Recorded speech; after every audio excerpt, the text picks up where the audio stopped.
ফারহান তোকে খুব ভালোবাসে। ভালোবাসতো না চাচা, আমি ছিলাম ফারহানের মন ভোলানো পুতুল। জানি তোর উপর অনেক ঝামেলা গেছে, তারপরও বলবো যাকে আমি জীবনের থেকে বেশি ভালোবেসেছি চাচা, সে আমাকে ধুলায় মিশিয়ে দিয়েছে।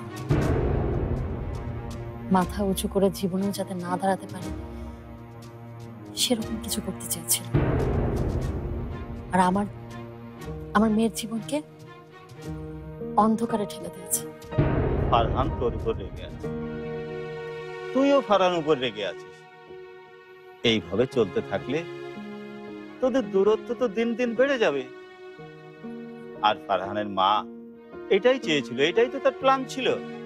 আর তোরা দুইজনে মিলে সেই প্ল্যান সাকসেসফুল করছিস। এতে তো ওই মহিলাই জিতে যাবে। চাচা, রাশেদা খন্দকার আমার সাথে কি করেছে সব আমি ভুলে গেছি, কিচ্ছু মনে নেই।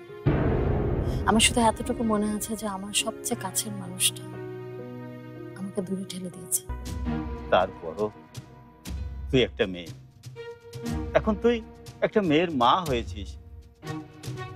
তুই চাইলে কি আর মেয়েকে একা একা মানুষ করতে পারবি বল? সেদিন রাতে আমাকে যখন বাসা থেকে বের করে দিয়েছি আমি একা ছিলাম। আমার মেয়ের যখন জন্ম হয়েছে তখন আমি একাই ছিলাম। এখন আমি আমার মেয়েকে মানুষ করবো একাই চাচা।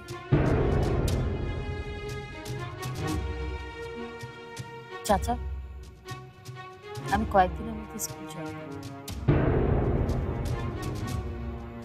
ঠিক আছে, তুই যেটা ভালো মনে করবি তাই হবে।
সময় অহর্নিশি এই তো জীবন বয়ে চলা